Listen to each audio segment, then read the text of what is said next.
വിലപരിധി തറവില എന്തെന്ന് നിർവചിക്കുക. വിലപരിധി അഥവാ പ്രൈസ് സീലിംഗ്, തറവില അഥവാ പ്രൈസ് ഫ്ലോർ, തറവില അല്ലെങ്കിൽ താങ്ങുവില എന്നൊക്കെ പറയാറുണ്ട്.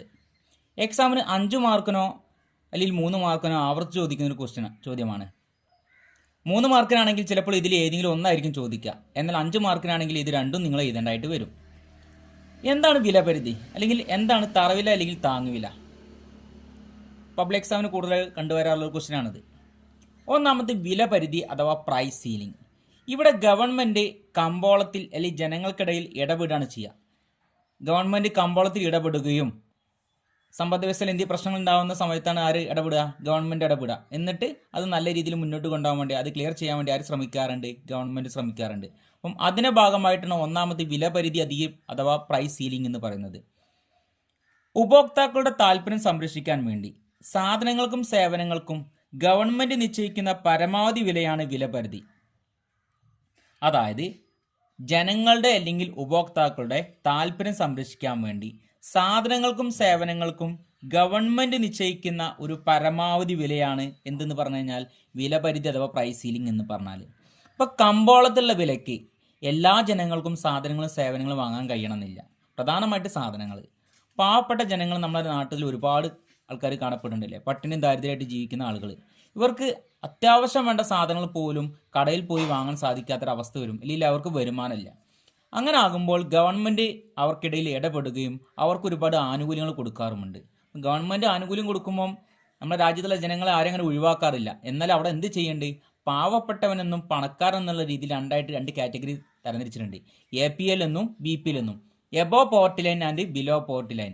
ദാരിദ്ര്യക്ക് മുകളിലും ദാരിദ്ര്യക്ക് താഴെ. അപ്പോൾ ദാരിദ്ര്യക്ക് താഴെയുള്ളവരെ പാവപ്പെട്ട ജനങ്ങളല്ലെങ്കിൽ താഴ്ന്ന വിഭാഗക്കാരായിട്ടും ദാരിദ്ര്യക്ക് മുകളിലുള്ളവരെ സാമ്പത്തികമായിട്ട് മുന്നോക്കം നിൽക്കുന്നവരായിട്ടും പരിഗണിക്കുകയാണ് ചെയ്യുക. എന്നിട്ട് ഗവൺമെൻറ് ഇവർക്ക് ആനുകൂല്യം കൊടുക്കുമ്പോൾ കൂടുതൽ ആനുകൂല്യം ആർക്ക് കൊടുക്കാറുണ്ട്? പാവപ്പെട്ട ജനങ്ങൾക്ക്, അല്ലെങ്കിൽ എന്താണ് ദാരിദ്ര്യക്ക് താഴെയുള്ളവർ, BPL ആയിട്ടുള്ള ജനങ്ങൾക്ക്. എന്നാൽ APLകാർക്ക് ചെറിയ രീതിയിലുള്ള പരിഗണന ആര് കൊടുക്കുന്നുണ്ട്? ഗവൺമെൻറ് കൊടുക്കുന്നുണ്ട്. ഇത് സാധാരണയായി ആവശ്യ വസ്തുക്കളിലാണ് ചുമത്തുന്നത്. അതായത് വിലപരിധി എപ്പോഴും എന്താണ്? ആവശ്യ വസ്തുക്കളിന്മേലാണ് ചുമത്തുന്നത്. വിലപരിധി എപ്പോഴും ചോദന പ്രധാന ശക്തികൾ ചേർന്ന് നിർണ്ണയിക്കുന്ന കമ്പോള വിലയേക്കാൾ കുറവായിരിക്കും.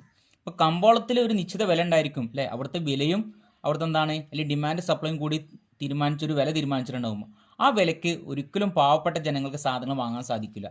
അങ്ങനെ ആകുമ്പോൾ ആരിടപെടും? ഗവൺമെൻറ് ഇടപെടും. അല്ലെങ്കിൽ അത്യാവശ്യമുള്ള സാധനങ്ങൾ, അല്ലെങ്കിൽ ഒരു വ്യക്തിക്ക് അല്ലെങ്കിൽ ആളുകൾക്ക് ജീവിക്കാൻ അത്യാവശ്യമുള്ള പ്രധാന ഘടകങ്ങളുണ്ട്. ഭക്ഷണം വേണ്ടി വരും അല്ലേ? ഭക്ഷണത്തിൽ എല്ലാ ഭക്ഷണവും ഇല്ല. പ്രധാനമായിട്ടും ജനങ്ങൾക്ക് എന്ത് വേണം? അരിയും, അല്ലെങ്കിൽ നോർത്ത് ഇന്ത്യയിലേക്കാണെങ്കിൽ ഗോതമ്പും വേണ്ടി വരും. അപ്പം ഇങ്ങനെയുള്ള ഘടകങ്ങൾ. അതുപോലെ തന്നെ ഹോസ്പിറ്റൽ കേസും മറ്റും വരികയാണെങ്കിൽ പാവപ്പെട്ട ജനങ്ങൾക്ക് മരുന്നൊന്നും പണം കൊടുത്ത് വാങ്ങാൻ സാധിക്കില്ല. അപ്പോൾ അവിടെയും ആര് സഹായിക്കും? ഗവൺമെൻറ് സഹായിക്കാറുണ്ട്. അത്യാവശ്യം മരുന്നുകൾ, അല്ലെങ്കിൽ ഭക്ഷ്യധാന്യങ്ങൾ, അരി, ഗോതമ്പ്, പിന്നെ എന്താണ് മണ്ണെണ്ണ, പഞ്ചസാര, ഇതൊക്കെ ഗവൺമെൻറ് വില കുറച്ച് കൊടുക്കും. ഇതൊക്കെ കമ്പോള വില അത്യാവശ്യം നല്ല റേറ്റ് ആണെങ്കിൽ സ്വാഭാവികമായിട്ടും പാവപ്പെട്ട ജനങ്ങൾക്ക് ഒരിക്കലും വാങ്ങാൻ സാധിക്കില്ല. അതുകൊണ്ട് എന്താണ് അവർക്ക് ഒരുപാട് ബുദ്ധിമുട്ടും കാര്യങ്ങളും നേരിടും. അപ്പോൾ അവരെ സഹായിക്കാൻ വേണ്ടി ഗവൺമെൻറ് ഇടപെടുകയും അവർക്ക് അരിയും സാധനങ്ങളും വില കുറച്ച് കൊടുക്കുകയും ചെയ്യും. അപ്പം അതിനു വേണ്ടിയാണ് ഗവൺമെൻറ് എന്ത് കണ്ടെത്തിയത്? റേഷൻ കടയും മറ്റൊക്കെ കണ്ടെത്തിയിട്ടുള്ളത്. അപ്പോൾ റേഷൻ കട, അതുപോലെ നീതി മെഡിക്കൽ സ്റ്റോർ, വലിയ ഗവൺമെൻറ്റിൻ്റെ ഒരുപാട് സ്ഥാപനങ്ങളൊക്കെ ഉണ്ട് ആവശ്യം മരുന്നുകളൊക്കെ കൊടുക്കാനുള്ളത്. അപ്പം അതുവഴി എന്താണ് വില കുറച്ച് വിതരണം ചെയ്യും. എന്നാൽ വില കുറച്ച് വിതരണം ചെയ്യുമ്പോൾ സ്വാഭാവികമായിട്ട് അവിടെ തള്ളിക്കയറ്റുണ്ടാവും. ഇപ്പോൾ റേഷൻ കടയിലൊക്കെ നീണ്ട ക്യൂവിന് കാരണമാകും അല്ലേ? പ്രധാനമായിട്ട് വരുന്ന 2 പ്രശ്നങ്ങളാണ്. റേഷൻ കടകൾ വഴി അരിയും സാധനങ്ങളും വെറുതെ കൊടുക്കുക, അല്ലെങ്കിൽ വില കുറച്ച് കൊടുക്കുമ്പോൾ സ്വാഭാവികമായിട്ടും തള്ളിക്കയറ്റുണ്ടാവും. അപ്പം അതിൻ്റെ ഭാഗമായിട്ടാണ് APL, BPL എന്നിങ്ങനെ രണ്ടായിട്ട് തരംതിരിച്ചുള്ളത്. അപ്പം വില കുറച്ച് കൊടുക്കുമ്പോൾ റേഷൻ കടകളിൽ നീണ്ട ക്യൂവിന് കാരണമാകും. അതൊരു പ്രധാന പ്രശ്നമാണ്. അതുപോലെ കരിഞ്ചന്തയിൽ സാധനം വിൽക്കപ്പെടും. ബ്ലാക്ക് മാർക്കറ്റിൽ കരിഞ്ചന്ത എന്ന് പറഞ്ഞു കഴിഞ്ഞാൽ റേഷൻ കടയിലേക്ക് ആളുകൾ തള്ളിക്കയറി വരും. സ്വാഭാവികമായിട്ടും റേഷൻ കടക്കാരെന്ത് ചെയ്യും? അവിടെ കൂടുതൽ വില കൊടുക്കുന്ന ആരാണോ ഓൽക്ക് സാധനങ്ങൾ മറച്ചു വിൽക്കാൻ സാധ്യതയുണ്ട്. അപ്പോൾ അത് കരിഞ്ചന്തയിൽ വിൽക്കപ്പെടും. അപ്പോൾ അതൊരു പ്രധാനമായിട്ടുള്ള പ്രശ്നമായിട്ട് മാറാണ്. അപ്പം ഇത് കൺട്രോൾ ചെയ്യാൻ വേണ്ടിയാണ് ഗവൺമെൻറ് APL, BPL എന്ന രീതിയിൽ രണ്ട് കാറ്റഗറി ആയിട്ട് തരംതിരിച്ചത്. എന്നിട്ട് APL ആളുകൾക്ക് കുറച്ചും എന്നാൽ BPL ആയിട്ടുള്ള ആളുകൾക്ക് കൂടുതലും സാധനങ്ങൾ റേഷൻ കടകൾ വഴി, അല്ലെങ്കിൽ അത്യാവശ്യം മരുന്നുകളും മറ്റൊക്കെ വിതരണം ചെയ്യും. റേഷൻ കട വഴി വിതരണം ചെയ്യുന്നത് അരി, പഞ്ചസാര, മണ്ണെണ്ണ, ഗോതമ്പാണ്. എന്നാൽ മരുന്നുകളും മറ്റും ഹോസ്പിറ്റലുകൾ വഴിയോ അല്ലെങ്കിൽ മറ്റ് മെഡിക്കൽ സ്റ്റോറുകൾ വഴിയൊക്കെയാണ് വിതരണം ചെയ്യുന്നത്. അപ്പം ഇവിടെ എന്തായാലും നമ്മൾ വിലപരിധി പഠിക്കുമ്പോൾ അതിൻ്റെ ഗ്രാഫും കൂടി അല്ലെങ്കിൽ മാപ്പും കൂടി നമ്മൾ മനസ്സിലാക്കേണ്ടതായിട്ടുണ്ട്. ഇവിടെ DD എന്ന ഡിമാൻഡ് കർവും SS എന്ന സപ്ലൈ കർവും തമ്മിൽ കൂട്ടിമുട്ടുന്ന പോയിന്റാണ് ഈ അഥവാ സന്തുലിത ബിന്ദു എന്ന് പറയുന്നത്. ഡിമാൻഡ് സപ്ലൈയും കൂട്ടിമുട്ടുന്ന പോയിന്റ് നമ്മൾ സന്തുലിത ബിന്ദു അല്ലെങ്കിൽ സന്തുലിത പോയിന്റ് എന്ന് പറയും, സന്തുലിതാവസ്ഥ എന്ന് പറയും. ആ സമയത്തുള്ള വില പിയും ആ സമയത്തുള്ള അളവ് ക്യൂവുമാണ്. ഈ വിലയ്ക്ക് ഒരിക്കലും പാവപ്പെട്ട ജനങ്ങൾക്ക് ഒരിക്കലും സാധനം വാങ്ങാൻ സാധിക്കില്ല. അങ്ങനെ ആകുമ്പോൾ ആര് ഇടപെടും? ഗവൺമെന്റ് ഇടപെട്ടിട്ട് സാധനം വില കുറച്ചു കൊടുക്കും. പിയിൽ നിന്ന് സാധനത്തിന്റെ വില P1 ആയി കുറയ്ക്കും. P1 ആയി കുറയ്ക്കുമ്പോൾ അത് എന്തിന് കാരണമാകും? സാധനം വില കുറയുമ്പോൾ നമ്മൾ പഠിച്ചിട്ടുണ്ട്, അത് വില കുറയുമ്പോൾ അധിക ചോദന എക്സസ് ഡിമാൻഡിന് കാരണമാകും. വില കുറയുമ്പോൾ സ്വാഭാവികമായിട്ട് സപ്ലൈ കുറയാൻ കാരണമാകും. എന്നാൽ രാജ്യത്തുള്ള എല്ലാ ജനങ്ങൾക്കും ഗവൺമെന്റ് കൊടുക്കാൻ സാധിക്കുമോ? ഇല്ല. ഗവൺമെന്റ് എന്ത് ചെയ്യും? സാധനത്തിന് കുറച്ച് അളവ് മാത്രമേ കൊടുക്കുള്ളൂ. എന്നാൽ അവിടെ അധിക ഡിമാൻഡ് എക്സസ് ഡിമാൻഡിന് കാരണമാവുകയാണ്. ഇവിടെ ആദ്യം ഏകദേശം 100 യൂണിറ്റ് സപ്ലൈ ചെയ്തിടത്ത് ഇപ്പോൾ ഏകദേശം 200 യൂണിറ്റ് ആവശ്യപ്പെട്ടിട്ടുണ്ട്. എന്നാൽ ഗവൺമെന്റ് എന്താണ്, ഒരു 20 യൂണിറ്റ് മാത്രമേ ഗവൺമെന്റ് കൊടുക്കുള്ളൂ. അത്യാവശ്യമുള്ള ആളുകൾക്ക് മാത്രമേ കൊടുക്കുള്ളൂ. അപ്പോൾ വില കുറയുമ്പോൾ അധിക ചോദനം അഥവാ എക്സസ് ഡിമാൻഡിന് കാരണമാകും. എന്നാൽ സപ്ലൈ കുറയാൻ കാരണമാകും. സപ്ലൈ എന്താണ് വളരെ കുറയാൻ കാരണമാകും. അപ്പോൾ സാധനങ്ങൾ വില കുറച്ച് കൊടുക്കുക എന്ന് പറഞ്ഞു കഴിഞ്ഞാൽ അപ്പം ഈ രീതിയിൽ നോക്കുകയാണെങ്കിൽ റേഷൻ കട വഴി 1 രൂപയ്ക്കോ അല്ലെങ്കിൽ എന്താണ് വെറുതെ അരിയും സാധനം കൊടുക്കാൻ കാരണമാകും. അപ്പം അത് എന്തിനു കാരണമാകും? റേഷൻ കടകൾ നീണ്ട ക്യൂവിനും കാരണമാകും. സാധനങ്ങൾ കരിഞ്ചന്തയിൽ വിൽക്കപ്പെടാനും കാരണമാകും. ഇതിനാണ് നമ്മൾ വില പരിധി എന്ന് പറയുന്നത്. എക്സാമിന് കൂടുതലായിട്ട് ചോദിക്കുന്ന ഒരു പ്രധാനമായിട്ടുള്ള ഭാഗമാണ്. ഇനി രണ്ടാമത് തറവില അല്ലെങ്കിൽ താങ്ങുവില എന്ന് പറയും. തറവില അല്ലെങ്കിൽ താങ്ങുവില എന്ന് പറഞ്ഞാൽ നേരത്തെ നമ്മൾ പറഞ്ഞത് വില പരിധിയിൽ ഉപഭോക്താക്കളെ സംരക്ഷിക്കുകയാണ്. എന്നാൽ തറവില അഥവാ താങ്ങുവിലയിൽ ഉൽപ്പാദകരെ സംരക്ഷിക്കാൻ വേണ്ടിയാണ്, പ്രധാനമായിട്ട് കർഷകരെ സഹായിക്കാൻ വേണ്ടി. നമ്മുടെ രാജ്യത്ത് പാവപ്പെട്ട ഒരുപാട് ജനങ്ങളുണ്ട്, ഒരുപാട് കർഷകരുണ്ട്. അവരെ സഹായിക്കാൻ വേണ്ടി ഗവൺമെന്റ് കമ്പോളത്തിൽ ഇടപെടുകയാണ് ചെയ്യുന്നത്. ഉൽപ്പാദകരുടെ താല്പര്യം സംരക്ഷിക്കുന്നതിന് വേണ്ടി സാധനങ്ങൾക്കും സേവനങ്ങൾക്കും ഗവൺമെന്റ് നിശ്ചയിക്കുന്ന മിനിമം വിലയാണ് താങ്ങുവില. അതായത് ഗവൺമെന്റ് ഒരു നിശ്ചിത വില തീരുമാനിക്കുകയാണ്. കമ്പോള വില വളരെ താഴ്ന്നതാകുമ്പോൾ, അതായത് കർഷകന് വിളവെടുക്കുന്ന സമയത്ത് അയാൾക്കൊരു മിനിമം വിലയെങ്കിൽ കിട്ടിയിട്ടില്ലെങ്കിൽ ഉൽപ്പാദകർക്ക് നഷ്ടമുണ്ടാകുന്നു. അപ്പോൾ ഗവൺമെന്റ് കമ്പോളത്തിൽ ഇടപെടുകയും സാധനങ്ങൾക്ക് തറവില പ്രഖ്യാപിക്കുകയും ചെയ്യുന്നു. ഗവൺമെന്റ് എന്താണ്, കർഷകൻ്റെ അടുത്ത് നേരിട്ട് ചെന്നിട്ട് അവരെ സമീപിച്ചിട്ട് പറയും അവർക്ക് ശരാശരി വില എത്ര കിട്ടണമെന്ന് ചോദിക്കും. അപ്പോൾ അവരെന്താണ്, ഉൽപ്പാദിപ്പിച്ച ഒരു മിനിമം വിലയെങ്കിലും കിട്ടണമെന്ന് പറയുന്ന സമയത്ത് ഗവൺമെന്റ് എന്ത് ചെയ്യും? ഇവരിൽ നിന്ന് സാധനങ്ങൾ ഏറ്റെടുക്കും. എന്നാൽ മുഴുവനായിട്ട് ഏറ്റെടുക്കില്ല. കാരണം നമ്മുടെ രാജ്യത്ത് ഒരുപാട് ജനങ്ങളുണ്ട്. അവരിൽ നിന്നൊക്കെ ഗവൺമെന്റ് എന്താണ് കുറച്ചായിട്ട് ഏറ്റെടുക്കേണ്ടതായിട്ടുണ്ട്. മുഴുവൻ എടുക്കാതെ കുറച്ച് ഏറ്റെടുക്കുകയും അത് ഇവിടെ കൊണ്ട് സ്റ്റോക്ക് ചെയ്യും, ഗോഡൌണിൽ കൊണ്ട് സ്റ്റോക്ക് ചെയ്യുകയും ചെയ്യും. സ്റ്റോക്ക് ചെയ്യാൻ പറ്റുന്ന സാധനം മാത്രമേ ഗവൺമെന്റ് ഏറ്റെടുക്കുള്ളൂ. അല്ലേ? നെല്ല്, അരി അല്ലെങ്കിൽ എന്താണ് നെല്ല് അല്ലെങ്കിൽ ഗോതമ്പ് പോലെ സംഭവങ്ങളെന്നാണ് ഗവൺമെന്റ് ഏറ്റെടുക്കുകയും ഗവൺമെന്റ് ഗോഡൌണിൽ കൊണ്ട് സ്റ്റോക്ക് ചെയ്യുകയും ചെയ്യും. എന്നിട്ട് എപ്പോഴാണോ കമ്പോളത്തിൽ വില വർദ്ധിക്കുന്നത്, ഈ സാധനങ്ങൾക്ക് വില വർദ്ധിക്കുന്നത്, ആ സമയത്ത് ഗവൺമെന്റ് അതെന്ത് ചെയ്യും? കമ്പോളത്തിൽ കൊണ്ടുപോയി വിൽക്കും, അല്ലെങ്കിൽ എന്നാൽ കച്ചവടക്കാർക്ക് വിതരണം ചെയ്യും. അപ്പോൾ സ്വാഭാവികമായിട്ടും ഗവൺമെന്റ് കിട്ടുള്ള പൈസ ഗവൺമെന്റിനും കിട്ടി, ഉൽപ്പാദകർക്ക് കിട്ടുള്ള ഉൽപ്പാദകർക്കും കിട്ടി, കച്ചവടക്കാരന് കിട്ടുള്ള പൈസ കച്ചവടക്കാരനും കിട്ടി. അല്ലേ? ഇവിടെ തറവില അല്ലെങ്കിൽ താങ്ങുവില എന്ന് പറഞ്ഞു കഴിഞ്ഞാൽ ഉൽപ്പാദകരെ സംരക്ഷിക്കാൻ വേണ്ടി ഗവൺമെന്റ് കമ്പോളത്തിൽ ഇടപെടുകയാണ് ചെയ്യുന്നത്. ഗവൺമെന്റ് കമ്പോളത്തിൽ ഇടപെടുകയും വില വളരെ താഴ്ന്നതാകുമ്പോൾ കർഷകരിൽ നിന്ന് സാധനങ്ങൾ നേരിട്ട് ഏറ്റെടുത്തിട്ട് ഗോഡൌണിൽ കൊണ്ട് സ്റ്റോക്ക് ചെയ്യും. ഒരു മിനിമം വില അവർക്ക് കൊടുക്കും. പ്രധാനമായിട്ടും താങ്ങുവില അല്ലെങ്കിൽ തറവില പ്രഖ്യാപിക്കുന്ന ഏതൊക്കെ ഇനങ്ങളിലാണ്? നെല്ല്, ഗോതമ്പ്, തേങ്ങ. അല്ല, കാരണം എന്താണ്, ഇതൊക്കെ കുറേ കാലം ഈടുക്കുന്ന വസ്തുക്കളാണ്, ഒരിക്കലും കേടുവരാത്ത വസ്തുക്കളാണ്. അങ്ങനെ ആകുമ്പോൾ സ്വാഭാവികമായിട്ട് ഗവൺമെന്റ് അത് ഏറ്റെടുക്കുകയും അവർക്ക് കർഷകർക്ക് ഒരു മിനിമം വില കൊടുക്കുകയും ചെയ്യും. അപ്പോൾ കർഷകരെ സംബന്ധിച്ച് അടുത്ത വർഷം സാധനങ്ങൾ ഉൽപ്പാദിപ്പിക്കാൻ താല്പര്യം ഉണ്ടാവും. അപ്പോൾ അതുകൊണ്ട് കർഷകർക്ക് യാതൊരു ബുദ്ധിമുട്ടും തോന്നുകയില്ല. ഇതിനെ ബന്ധിപ്പിച്ചുകൊണ്ട് നമുക്കൊരു ഗ്രാഫ് വരയ്ക്കാണ്ട് ഇവിടെ DD എന്ന ഡിമാൻഡ് കർവും SS എന്ന സപ്ലൈ കർവും തമ്മിൽ കൂട്ടിമുട്ടുന്ന പോയിന്റ് E എന്ന ബിന്ദുവിൽ ഈ വിലയ്ക്ക് Q എമൗണ്ട് സാധനം സപ്ലൈ ഉണ്ട്. എന്നാൽ ഇവിടെ പറഞ്ഞത് ഈ P എന്നുള്ള വില വളരെ കുറഞ്ഞ വിലയാണെന്ന് പറഞ്ഞ് അല്ലേ, കർഷകർക്ക് ആ വിലക്ക് സാധനം വിറ്റ് വയ്ക്കുമ്പോൾ നഷ്ടം ഉണ്ടാവുക. അപ്പോൾ ഗവൺമെന്റ് എന്ത് ചെയ്യും? Pയിൽ നിന്ന് വില P1 ആയിട്ട് ഉയർത്തും. അതായത് നിശ്ചിത വില അവർക്ക് കൂടുതലായിട്ട് കൊടുക്കാൻ ആരംഭിക്കും. സ്വാഭാവികമായിട്ടും വില വർദ്ധിക്കുമ്പോൾ അത് എന്തിന് കാരണമാകും? സാധനത്തിൻ്റെ ഡിമാൻഡ് കുറയാൻ കാരണമാകും. അല്ലെ? ഡിമാൻഡ് ക്യൂവിൽ നിന്ന് Q1 ആയിട്ട് കുറയുകയും സപ്ലൈ എന്ത് ചെയ്ത് ക്യൂവിൽ നിന്ന് Q2 ആയിട്ട് വർദ്ധിച്ചു. അതായത് സപ്ലൈ കൂടി. കാരണം കർഷകരെല്ലാവരും കൂടുതൽ സാധനം വിൽക്കാൻ വേണ്ടി തയ്യാറാവുന്നുണ്ട്. എന്നാൽ ഗവൺമെൻറ് ഇത് മുഴുവൻ ഏറ്റെടുക്കാൻ സാധിക്കുമോ? ഇല്ല. ഗവൺമെൻറ് നിശ്ചിത അളവ് മാത്രമേ ഏറ്റെടുക്കുള്ളൂ. വില കൂടുമ്പോൾ ഡിമാൻഡ് കുറയാനും അത് സപ്ലൈ കൂടാനും കാരണമാകും, അഥവാ അധിക പ്രധാനത്തിന് കാരണമാകും. ഗവൺമെൻറ് ഒരു നിശ്ചിത യൂണിറ്റ് ഓരോ ജനങ്ങളിൽ നിന്ന് ഏറ്റെടുത്തിട്ട് ഗോഡൌണിൽ കൊണ്ട് സ്റ്റോക്ക് ചെയ്യും. അങ്ങനെ വില കൂടുന്ന സമയത്ത് ഇത് കമ്പോളത്തിൽ കൊണ്ടുപോയി വിൽക്കുകയും ചെയ്യും. ആദ്യത്തെ പറഞ്ഞത് വില പരിധിയിൽ ഉപഭോക്താക്കളെ താല്പര്യം സംരക്ഷിക്കാൻ വേണ്ടിയാണ്. എന്നാൽ തറവില അല്ലെങ്കിൽ താങ്ങുവിലയിൽ നമ്മൾ പറയുന്നതാണ് ഉൽപ്പാദകരുടെ താല്പര്യം സംരക്ഷിക്കാൻ വേണ്ടി ഗവൺമെൻറ് കമ്പോളത്തിൽ ഇടപെടുകയാണെന്ന് പറഞ്ഞത്. എക്സാമിന് കൂടുതലായിട്ട് 5 മാർക്കിന് അല്ലെങ്കിൽ 3 മാർക്കിന് ചോദിക്കുന്ന ഒരു ചോദ്യമാണ്. നല്ല രീതിയിൽ പഠിച്ച് മനസ്സിലാക്കണം. സമ്പൂർണ്ണ കിടമത്സര കമ്പോളത്തിൻ്റെ സവിശേഷതകൾ എന്തെല്ലാം എക്സാമിന് ചോദിക്കുന്ന ഒരു പ്രധാനമായിട്ടുള്ള ചോദ്യമാണ്. മുമ്പ് നമ്മൾ പ്രധാനമായിട്ടും 5 തരത്തിലുള്ള കമ്പോളങ്ങൾ പഠിച്ചിട്ടുണ്ടായിരുന്നു. എന്നാൽ ഇപ്രാവശ്യം ഒരൊറ്റ കമ്പോളത്തെക്കുറിച്ച് മാത്രമേ നമ്മൾ പഠിക്കുന്നുള്ളൂ. പെർഫെക്റ്റ് കോമ്പറ്റീറ്റീവ് മാർക്കറ്റ് അഥവാ സമ്പൂർണ്ണ കിടമത്സര കമ്പോളം. അപ്പം എന്തായാലും ഈ ഒരു ക്വസ്റ്റ്യൻ നിങ്ങൾക്ക് പബ്ലിക് എക്സാമിന് പ്രതീക്ഷിക്കാവുന്നതാണ്. എന്താണ് സമ്പൂർണ്ണ കിടമത്സര കമ്പോളം, അല്ലെങ്കിൽ കമ്പോളത്തിൻ്റെ സവിശേഷതകൾ എന്താണ്? ഈ രീതിയിലൊക്കെ ചോദ്യങ്ങൾ വരാൻ സാധ്യതയുണ്ട്. മുമ്പ് മറ്റുള്ള 5 തരത്തിലുള്ള കമ്പോളങ്ങളാണെങ്കിൽ ഇവയെ താരതമ്യം ചെയ്ത് പഠിക്കാൻ വേണ്ടിയായിരിക്കും കൂടുതലായി ചോദിക്കാറുള്ളത്. എന്നാൽ ഇവിടെ ഒരു കമ്പോളത്തെക്കുറിച്ച് മാത്രമേ നമ്മൾ ഈ വർഷം പഠിക്കുന്നുള്ളൂ. അതുകൊണ്ട് എന്തായാലും എന്താണ് കമ്പോളം എന്നും അതിന് സവിശേഷതകൾ എന്താണെന്ന് നമ്മൾ മനസ്സിലാക്കണം. കമ്പോളം എന്നാൽ ഒരുപാട് ആൾക്കാർ വാങ്ങുന്നവരും വിൽക്കുന്നവരുമുള്ള വലിയ പരസ്പരം കൂടിച്ചേരുന്ന ഒരു ഏരിയക്കാണ് നമ്മൾ എന്തെന്ന് പറയുന്നത്, കമ്പോളം എന്ന് പറയുന്നത്. ഇപ്പോൾ നമ്മുടെ നാട്ടിൽ ഒരുപാട് കടകളുണ്ടാവും അല്ലെ, ഒരു കട 2 കട ആയാലും അത് കമ്പോളത്തിൽ ഉൾപ്പെടും.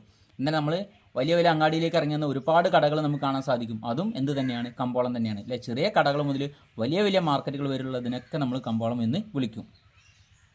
ഇനി സമ്പൂർണ്ണ കിടമത്സര കമ്പോളത്തിൻ്റെ സവിശേഷതകൾ. നമ്മൾ ഈ സവിശേഷതകൾ പഠിക്കുമ്പോൾ പൊതുവേ നമ്മൾ ഇന്നത്തെ കാണുന്ന അവസ്ഥയിലെ എന്താണ് സവിശേഷത ഉണ്ടായിരിക്കും. എന്നാൽ നമുക്ക് ഉൾക്കൊള്ളാൻ കഴിയാത്ത, അല്ലെങ്കിൽ നമ്മൾ മനസ്സിലാക്കാതെ കഴിയാൻ അങ്ങനത്തെ രീതിയിലുള്ള കമ്പോളത്തിൻ്റെ സവിശേഷതകൾ നമ്മൾ പഠിക്കും. ഇതെന്ന് പറഞ്ഞു കഴിഞ്ഞാൽ ഒരുപാട് വർഷങ്ങൾക്ക് മുമ്പുള്ള തിയറികളാണ്. അപ്പോൾ നമ്മൾ അന്നത്തെ സവിശേഷത തന്നെ പഠിക്കാവുന്നത്. പ്രധാനമായിട്ടും അന്നത്തെ ചില സവിശേഷതകൾ മാത്രമേ ഇന്നത്തെ കാലത്ത് നമുക്ക് കാണാൻ സാധിക്കുകയുള്ളൂ. ഒരേ വിലയ്ക്ക് ഏകജാതീയ ഉൽപ്പന്നങ്ങൾ. ഏകജാതീയ എന്ന് പറഞ്ഞു കഴിഞ്ഞാൽ ഒരേ സ്വഭാവം കാണിക്കുന്ന, ഒരേ കളറ്, ഒരേ ടേസ്റ്റ്, ഒരേ സ്മെല്ല്, ഇങ്ങനെ അല്ലേ, ഇങ്ങനെയുള്ളതിനെ നമ്മൾ എന്താണ് ഏകജാതീയ ഉൽപ്പന്നങ്ങൾ എന്ന് പറയുന്നത്. കൈകാര്യം ചെയ്യുന്ന, സ്വതന്ത്രമായി പ്രവർത്തിക്കുക എന്ന് പറഞ്ഞു കഴിഞ്ഞാൽ എന്താണ്, ആർക്ക് വേണമെങ്കിലും എപ്പോൾ വേണമെങ്കിലും കമ്പോളത്തിലേക്ക് പ്രവേശിക്കാനും എപ്പോൾ വേണമെങ്കിലും കച്ചവടം നിർത്തി പുറത്തു പോകാനും പൂർണ്ണ സ്വാതന്ത്ര്യം ഉണ്ടായിരിക്കും. വേറെ ആൾക്ക് തടയാൻ പറ്റില്ല. ഇപ്പം 2 കടകളുണ്ടെങ്കിൽ ഏതൊരു കച്ചവടക്കാരനെ സംബന്ധിച്ച് നഷ്ടം ഉണ്ടാകുന്ന സമയത്ത് അയാൾക്ക് പൂട്ടിപ്പോവാം.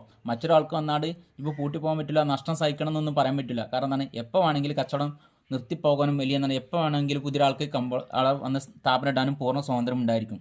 സ്വതന്ത്രമായി പ്രവർത്തിക്കുന്ന, ധാരാളം വാങ്ങുന്നവരും വിൽക്കുന്നവരും, ഒരുപാട് കച്ചവടക്കാരുണ്ടായിരിക്കും, ഒരുപാട് വാങ്ങുന്നവർ അല്ലെ, ഒരുപാട് ഉപഭോക്താക്കളുണ്ടായിരിക്കും ഉള്ള ഒരു കമ്പോള സംവിധാനത്തെയാണ് നമ്മൾ എന്തെന്ന് പറയുന്നത്, സമ്പൂർണ്ണ കിടമത്സര കമ്പോളം എന്ന് പറയുന്നത്. ഉൽപാദന സ്ഥാപനങ്ങൾ തമ്മിൽ മത്സരമില്ലാത്ത അല്ലെ, സ്ഥാപനങ്ങൾ നമ്മൾ യാതൊരുവിധ മത്സരവും ഇല്ല. കാരണം എന്താണ്, ഒരു നിശ്ചിത വിലക്കാണ് ഓലൊക്കെ സാധനം വിൽക്കുന്നത്. അതുകൊണ്ട് ഒരു പരസ്പര ധാരണയിലാണ് അവർ മുന്നോട്ട് പോകുക. ഒരിക്കലും പരസ്പരം മത്സരം ഉണ്ടാവില്ല. തമ്മിൽ മത്സരമില്ലാത്ത അഥവാ സ്ഥാപനങ്ങൾക്കിടയിൽ എതിരാളികളില്ല. അങ്ങോട്ടും ഇങ്ങോട്ടും വാശിയോ വൈരാഗ്യ രീതിയിൽ കച്ചവടം ചെയ്യില്ല, അല്ലെങ്കിൽ വില കുറച്ച് കൊടുക്കുക, അങ്ങനത്തെ ഒന്നുമില്ല. ഏകദേശം എല്ലാവരും ഒരേ വിലക്ക് തന്നെ ആയിരിക്കും കൊടുക്കുക. ഒരു കച്ചവടക്കാരൻ മറ്റൊരു കച്ചവടക്കാരൻ്റെ യാതൊരു പ്രശ്നമില്ലാത്ത കമ്പോളത്തെയാണ് നമ്മൾ എന്തെന്ന് പറയുക, സമ്പൂർണ്ണ കിടമത്സര കമ്പോളം എന്ന് പറയുന്നത്. ഇനി ഇതിന് കുറച്ച് സവിശേഷത ഉണ്ട്. ഇപ്പോൾ കമ്പോളത്തിൻ്റെ പ്രത്യേകത നമ്മൾ പറഞ്ഞു, ഒരുപാട് വാങ്ങുന്നവരും വിൽക്കുന്നവരുള്ള കമ്പോളമായിരിക്കും. ഒരേ സ്വഭാവം കാണിക്കുന്ന ഏകജാതി ഉൽപ്പന്നങ്ങൾ വിൽക്കുന്നതായിരിക്കും. ഉൽപ്പാദന സ്ഥാപനം തമ്മിൽ മത്സരമില്ലാത്തത്, സ്വതന്ത്രമായിട്ട് ആഗമനം നിർഗമനം, കടന്നു വരാനും പുറത്തു പോകാനും പൂർണ്ണ സ്വാതന്ത്ര്യമുള്ളതും ആയിട്ടുള്ള ഒരു കമ്പോളമാണ് സമ്പൂർണ്ണ കിടമത്സര കമ്പോളം. ഇനി ഇതിൻ്റെ സവിശേഷതകൾ എക്സാമിന് ചോദിക്കാറുണ്ട്. വളരെയധികം വാങ്ങുന്നവരും വിൽക്കുന്നവരും ഉണ്ടായിരിക്കും അല്ലെ, ഒരുപാട് വാങ്ങുന്ന ആൾക്കാരും വിൽപ്പനക്കാരും ഉണ്ടായിരിക്കും. ഏകജാതി ഉൽപ്പന്നങ്ങൾ, ഒരേ സ്വഭാവം കാണിക്കുന്ന ഉൽപ്പന്നങ്ങൾ, നമ്മൾ നേരത്തെ പറഞ്ഞു, ഒരേ കളറ്, ഒരേ സ്മെല്ല്, ഒരേ ടേസ്റ്റ്. ആഗമന നിർഗമന സ്വാതന്ത്ര്യം, എപ്പോൾ വേണമെങ്കിലും പുതിയ സ്ഥാപനങ്ങൾ കടന്നു വരികയും എപ്പോൾ വേണമെങ്കിലും കച്ചവടം നിർത്തി പുറത്തു പോകാനും സ്വാതന്ത്ര്യം ഉണ്ടായിരിക്കും. കമ്പോളത്തെക്കുറിച്ചുള്ള പൂർണ്ണ അറിവുണ്ടായിരിക്കും. കമ്പോള സ്ഥിതിയെക്കുറിച്ച് അല്ലെ, വില നിലവാരത്തെക്കുറിച്ചുള്ള പൂർണ്ണ അറിവ് ആർക്കുണ്ടായിരിക്കും, ഉൽപ്പാദകനും ഉപഭോക്താക്കൾക്കും ഉണ്ടായിരിക്കും. ഉൽപ്പാദന ഘടകങ്ങൾക്ക് പൂർണ്ണ ചലന സ്വാതന്ത്ര്യം, ഒരു സ്ഥലങ്ങളിൽ നിന്ന് വേറെ സ്ഥലങ്ങൾക്ക് കൊണ്ടുപോകാൻ വേണ്ടി സാധിക്കും. ഗതാഗത ചെലവ് ഉണ്ടാകില്ല, അതായത് ഒരു സ്ഥലത്ത് നിന്ന് വേറെ സ്ഥലത്ത് കൊണ്ടുപോകുമ്പോൾ ഒരിക്കലും വാഹനത്തിൻ്റെ മറ്റും ചെലവുകൾ ഉണ്ടാവില്ല എന്നാണ് പറഞ്ഞത്. സാധനങ്ങൾക്ക് ഒരേ വിലയായിരിക്കും, ഒരേ സ്വഭാവം കാണിക്കുന്ന പ്രൊഡക്റ്റ് ആയതുകൊണ്ട് ഒരേ വിലയായിരിക്കും എല്ലാത്തിനും. ഗവൺമെൻറ് നിയന്ത്രണമില്ല, ഗവൺമെൻറ് അവിടെ ഇടപെടുകയില്ല. വിൽപ്പന ചെലവില്ല, വിറ്റഴിക്കാനുള്ള ചെലവില്ല. കാരണം എന്താണ്, പരസ്യങ്ങൾ മറ്റു ആവശ്യങ്ങൾക്ക് വേണ്ടി നമ്മൾ എന്താണ് ഒരുപാട് പൈസ ചെലവഴിക്കേണ്ട സാധനം വിറ്റഴിഞ്ഞ് പോകാൻ വേണ്ടി, അല്ലെങ്കിൽ പബ്ലിസിറ്റിക്ക് വേണ്ടി. അപ്പം അങ്ങനെയുള്ള ചെലവുകളില്ല എന്ന് പറഞ്ഞു. ഉൽപ്പാദകരും ഉപഭോക്താക്കളും വില സ്വീകരിക്കുന്നവരായിരിക്കും. കമ്പോളത്തിൽ വില എന്താണോ അത് ആര് സ്വീകരിക്കണം, ഉൽപ്പാദകരും ഉപഭോക്താക്കളും സ്വീകരിക്കണം. ഒരിക്കലും ഉൽപ്പാദകനും ഉപഭോക്താക്കോ വിലയെ സ്വാധീനിക്കുന്ന യാതൊരു കഴിവുണ്ടാവില്ല. ഉൽപ്പാദകന് വില സ്വാധീനിക്കുകയാണെങ്കിൽ അത് അയാൾക്ക് കച്ചവടത്തിൽ നഷ്ടം ഉണ്ടാവാൻ സാധ്യതയുണ്ട്. ഉപഭോക്താവ് വില സ്വാധീനിക്കുകയാണെങ്കിൽ ഒരിക്കലും അയാൾക്ക് സാധനം കിട്ടാതിരിക്കാനുള്ള വഴിയുണ്ട്. അപ്പം ഇങ്ങനെയുള്ള ഒരുപാട് സവിശേഷതകളാണ് നമ്മൾ പറഞ്ഞത്. ഒരു പൂർണ്ണ പൂർണ്ണ കിടമത്സര കമ്പോളം അഥവാ theory of perfect competitive market എന്താണെന്നും അതിൻ്റെ സവിശേഷത എന്താണെന്ന് നമ്മൾ പഠിച്ചു കഴിഞ്ഞു. 5 മാർക്കിന് ഈ ക്വസ്റ്റ്യൻ നിങ്ങൾക്ക് പ്രതീക്ഷിക്കാവുന്നതാണ്. അല്ലെങ്കിൽ ചിലപ്പോൾ 2 മാർക്കിന് 3 മാർക്കിന് അതിന് സവിശേഷത വെച്ച് കഴിഞ്ഞാൽ പ്രധാനമായിട്ടൊരു 10-11 സവിശേഷത നമ്മൾ പഠിച്ചു കഴിഞ്ഞു. അത് എന്തായാലും നിങ്ങൾ എഴുതേണ്ടതായിട്ട് വരും. അധിക ചോദനം, അധിക പ്രധാനം എന്നിവ ചിത്രം വരച്ച് വിശദീകരിക്കുക. Excess demand and excess supply. എന്താണ് അധിക ചോദനം അല്ലെങ്കിൽ എന്താണ് അധിക പ്രധാനം? ഇതുമായി ബന്ധപ്പെട്ടുള്ള നമ്മൾ മറ്റൊന്ന് പഠിക്കാനുള്ള ഏതാണ് സന്തുലിതാവസ്ഥ എന്താണെന്ന് പഠിക്കണം. അപ്പം എന്താണിത് പറഞ്ഞു കഴിഞ്ഞാൽ, അപ്പം അധിക ചോദനം എന്ന് പറഞ്ഞു കഴിഞ്ഞാൽ ചോദനം കൂടുതൽ അഥവാ എക്സസ് ഡിമാൻഡ് കൂടുതൽ. അധിക പ്രധാനം എന്ന് പറഞ്ഞു കഴിഞ്ഞാൽ സപ്ലൈ കൂടുതൽ അഥവാ പ്രധാനം കൂടുതൽ. ഇനി സന്തുലിതാവസ്ഥ എന്ന് പറഞ്ഞു കഴിഞ്ഞാലോ ഡിമാൻഡ് സപ്ലൈയും തുല്യമാകുന്ന അവസ്ഥയ്ക്ക് നമ്മൾ സന്തുലിതാവസ്ഥ എന്ന് പറയും. അപ്പോൾ നമ്മൾ DD എന്ന ഡിമാൻഡ് കർവും SS എന്ന സപ്ലൈ കർവും വരച്ചു കഴിഞ്ഞു. ഈ സമയത്ത് P വിലയ്ക്ക് Q എമൗണ്ട് സാധനം മാർക്കറ്റ് സപ്ലൈ ഉണ്ട്. ഈ സമയത്ത് സന്തുലിത ബിന്ദു അല്ലെങ്കിൽ സന്തുലിതാവസ്ഥയാണ്. ഡിമാൻഡും സപ്ലൈയും പരസ്പരം കൂട്ടിമുട്ടുന്ന അവസ്ഥയ്ക്കാണ് നമ്മൾ സന്തുലിതാവസ്ഥ എന്ന് പറയാം. ആ സമയത്ത് സന്തുലിത വിലയും സന്തുലിത അളവുമായിരിക്കും. ഇനി ഇവിടെ അധിക ചോദനം എന്ന് പറഞ്ഞാൽ എപ്പോഴാണ് ഡിമാൻഡ് കൂടുക? അതായത് ചോദനം കൂടുന്നത് എപ്പോഴാണ്? വില കുറയുമ്പോൾ. വില Pയിൽ നിന്ന് വില P1 ആയിട്ട് കുറഞ്ഞു. വില കുറയുമ്പോൾ സ്വാഭാവികമായിട്ട് എന്താ സംഭവിക്കുക? അവിടെ അധിക ചോദനത്തിന് കാരണമാകും. വില കുറയുമ്പോൾ കച്ചവടക്കാരനെ സംബന്ധിച്ച് അയാൾ സപ്ലൈ കുറയ്ക്കും, അല്ലെ? സപ്ലൈ കുറയാൻ കാരണമാകും. Q എന്നുള്ളിടത്ത് Q1 ആയിട്ട് സപ്ലൈ കുറഞ്ഞ്. എന്നാൽ ഡിമാൻഡ് എന്ത് ചെയ്ത്? വില കുറയുമ്പോൾ ആവശ്യക്കാർ കൂടും. സ്വാഭാവികമായിട്ടും Qയിൽ നിന്ന് Q2 ആയിട്ട് ഡിമാൻഡ് വർദ്ധിച്ചു. ആദ്യം 100 യൂണിറ്റ് ആയിരുന്നു കമ്പോളത്തിൽ സപ്ലൈ ചെയ്തിട്ടുണ്ടായിരുന്നത്, അല്ലേ? Q എന്നുള്ളത് 100 യൂണിറ്റ്, 10 രൂപയ്ക്ക് 100 യൂണിറ്റ്. സാധനത്തിന് വില 2 രൂപയായി കുറഞ്ഞപ്പോൾ സ്വാഭാവികമായിട്ടും 100ൽ നിന്ന് 200 യൂണിറ്റായി ഡിമാൻഡ് വർദ്ധിച്ചു. എന്നാൽ കച്ചവടക്കാരനെ സംബന്ധിച്ച് വില കുറയാന്ന് പറഞ്ഞാൽ നല്ല നഷ്ടം ഉണ്ടാകുന്ന കാര്യമാണ്. അപ്പോൾ സ്വാഭാവികമായിട്ടും അയാൾ 100 യൂണിറ്റുള്ളടത്ത് ഇപ്പോൾ ഏകദേശം ഒരു 20 യൂണിറ്റ് മാത്രമേ അയാൾ സപ്ലൈ ചെയ്യുന്നുള്ളൂ. അതായത് സപ്ലൈനേക്കാൾ കൂടുതൽ ഡിമാൻഡ് ഉണ്ടെങ്കിൽ അതിനെ നമ്മൾ അധിക ചോദനം അഥവാ എക്സസ് ഡിമാൻഡ് എന്ന് പറയും. എക്സസ് ഡിമാൻഡ് അഥവാ അധിക ചോദനം. എപ്പോഴാണ് അധിക ചോദനം ഉണ്ടാവുക? സപ്ലൈയേക്കാൾ കൂടുതൽ ഡിമാൻഡ് ഉണ്ടാവുന്ന സമയത്ത്. വില കുറയുമ്പോഴാണ് സപ്ലൈ കുറവും ഡിമാൻഡ് കൂടുകയും ചെയ്യുക. അതായത് സപ്ലൈയേക്കാൾ കൂടുതൽ ഡിമാൻഡ് ഉണ്ടാവുന്ന സമയത്ത് അതിനെ നമ്മൾ അധിക ചോദനം എന്ന് പറയും. ഇനി എക്സസ് സപ്ലൈ അഥവാ അധിക പ്രധാനം. എന്താ അധിക പ്രധാനം എന്ന് പറഞ്ഞാൽ സപ്ലൈ കൂടുന്നത് എപ്പോഴാണ്? കച്ചവടക്കാരന് കൂടുതൽ ലാഭം കിട്ടുന്ന സമയത്ത് അയാൾ കൂടുതൽ സാധനം മാർക്കറ്റിലേക്ക് എത്തിക്കും. എപ്പോഴാണ് കൂടുതൽ ലാഭം കിട്ടുക? വില വർദ്ധിക്കുമ്പോൾ. വില Pയിൽ നിന്ന് വില P1 ആയിട്ട് വർദ്ധിച്ചു. 10 രൂപയിൽ നിന്ന് സാധനത്തിൻ്റെ വില 15 രൂപയായിട്ട് വർദ്ധിച്ചു. വില വർദ്ധിക്കുന്നത് അത് എന്തിന് കാരണമാകും? സ്വാഭാവികമായിട്ടും വില വർദ്ധിച്ചു കഴിഞ്ഞാൽ ജനങ്ങൾക്ക് താല്പര്യം ഉണ്ടാവില്ല. ജനങ്ങൾ എന്താണ്? കുറച്ച് യൂണിറ്റ് മാത്രമേ ജനങ്ങൾ വാങ്ങുള്ളൂ. സ്വാഭാവികമായിട്ടും സാധനത്തിൻ്റെ അളവ് Qയിൽ നിന്ന് Q3 ആയിട്ട് കുറഞ്ഞെന്ന് വിചാരിക്കാം. എന്നാൽ വില വർദ്ധിക്കുമ്പോൾ സ്വാഭാവികമായിട്ടും കച്ചവടക്കാരനെ സംബന്ധിച്ച് ലാഭം കിട്ടുകയാണ്. അപ്പോൾ അയാൾ കൂടുതൽ സാധനം മാർക്കറ്റിലേക്ക് എത്തിക്കാൻ വേണ്ടി ശ്രമിക്കും. സ്വാഭാവികമായിട്ട് Qയിൽ നിന്ന് Q3യിൽ നിന്ന് Q4 ആയിട്ട് സാധനത്തിൻ്റെ സപ്ലൈ വർദ്ധിച്ചു. അതായത് വില വർദ്ധിക്കുമ്പോൾ ഡിമാൻഡ് കുറയാനും സപ്ലൈ കൂടാനും, വില കുറയുമ്പോൾ സപ്ലൈ കുറയാനും ഡിമാൻഡ് കൂടാനും കാരണമാകും. ഡിമാൻഡിനേക്കാൾ കൂടുതൽ സപ്ലൈ ഉണ്ടാവുകയാണെങ്കിൽ അതിനെ നമ്മൾ എക്സസ് സപ്ലൈ എന്ന് പറയും. Excess supply. എപ്പോഴാണ്? വില വർദ്ധിക്കുമ്പോൾ എക്സസ് സപ്ലൈക്കും കാരണമാകും. വില കുറയുമ്പോൾ എക്സസ് ഡിമാൻഡിന് കാരണമാകും. ഡിമാൻഡിനേക്കാൾ കൂടുതൽ സപ്ലൈ ഉണ്ടെങ്കിൽ അതിനെ നമ്മൾ അധിക പ്രധാനമെന്നും, സപ്ലൈയേക്കാൾ കൂടുതൽ ഡിമാൻഡ് ഉണ്ടെങ്കിൽ അതിനെ നമ്മൾ അധിക ചോദനമെന്നും വിളിക്കും. ഒരു നിശ്ചിത വിലയ്ക്ക് കമ്പോള ചോദനം കമ്പോള പ്രധാനത്തേക്കാൾ കൂടുതലായ അവസ്ഥയെ അധിക ചോദനം എന്ന് പറയും.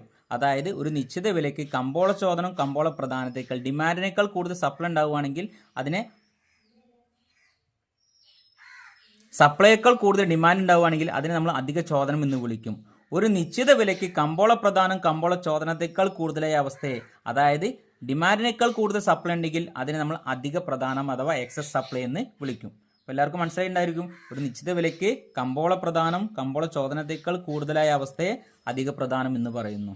DD എന്ന ചോദന വക്രവും അതായത് ഡിമാൻഡ് കർവും SS എന്ന സപ്ലൈ വക്രവും തമ്മിൽ കൂട്ടിമുട്ടുന്നതിനെ നമ്മൾ സന്തുലിത ബിന്ദു എന്ന് വിളിക്കുന്നു. അത് ഡിമാൻഡ് സപ്ലൈയും കൂട്ടിമുട്ടുകയാണെങ്കിൽ അത് സന്തുലിതാവസ്ഥയായിരിക്കും.